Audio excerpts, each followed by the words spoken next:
tuân trùm chú helam pangi hoi vele de thu hoi vele de thu o Reverend si Chanchinmawia Thuchah ama sajok tila aboral ma sajok tua an tha kha khami ne khan mitam takina kana siat lo ka soi selo an siat karin lo soi du ka nei chu an hing ai nang boka an nam hing nen an ni na ai nang boka an zir san zong ai nang veka an thiam na zong zong ne khan chuan e chu baka an pian kum ai nang boka soi tur tam mai engki ma khan ai nang vek e phir ang mai ti mai la phir ai po chuan an na khan la zur zo kang an pian kum ti te an birthday tleng khanin ai nang veka an thi ni vel te tleng khanin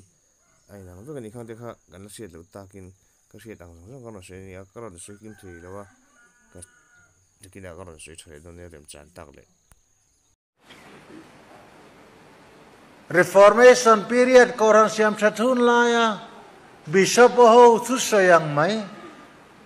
tunlai kan rama chuan alo ni ve ta kang siam thatun lai khan bishop rual Roman Catholic koran chau kho mania chungo chuan lo nei dan tha te ram ran vu dan tha te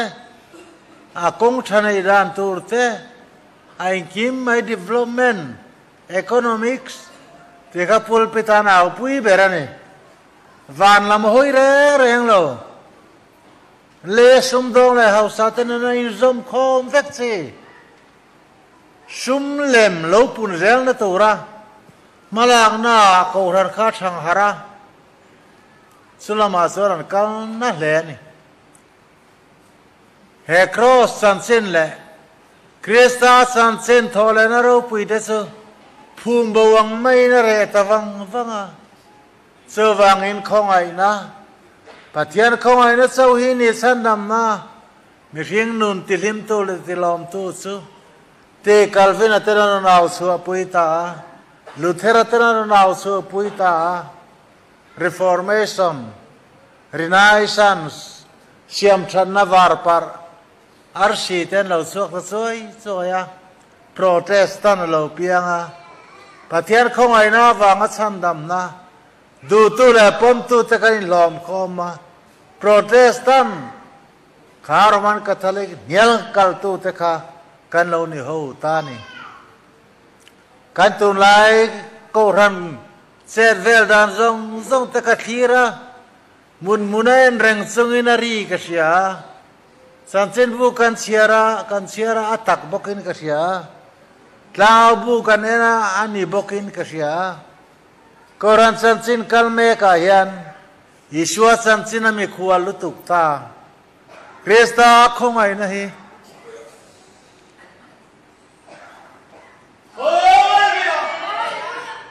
athora khongai na kansan ami khual hi arem lo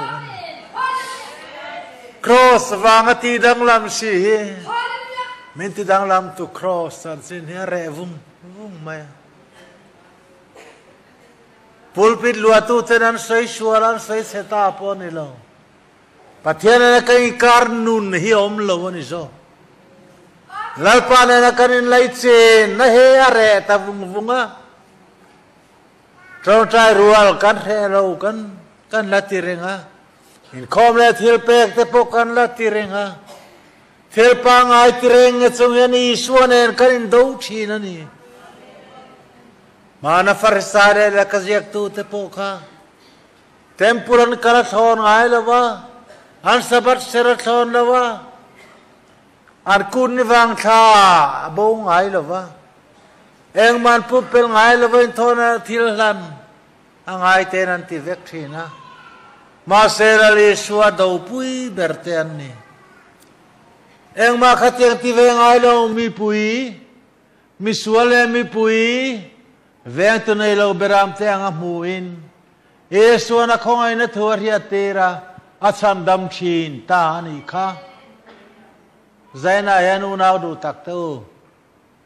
pastor ni te upa ni te rong bol tu ni te hi azat thak me kani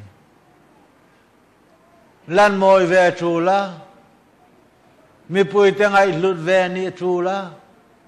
mi te min ngai poi mo na ber tur tharau lam rong bol na nung kha kan keng klem tiel sia chawang chuan thunei kan sa ka rorel tu ni kan sa ka khoi na pathian ina min ngai tu na lam hi koran mi pui jinga ril tram ta jinga apuang suak tu kan klem tiel em niang le ti te min ngai tu atira ni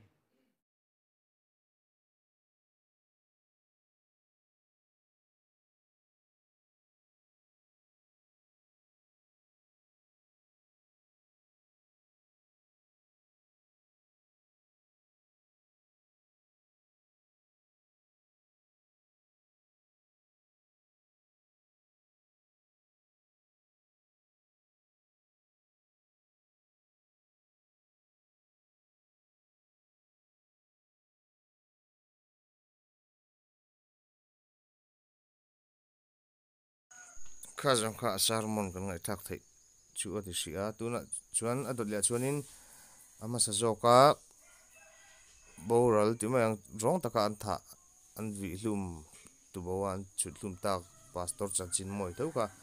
a chanchin engemolai lai kan hriat le a atlang pui poimo le tha kan ti kha kan dawnnia in zawai ni man nuam vek ule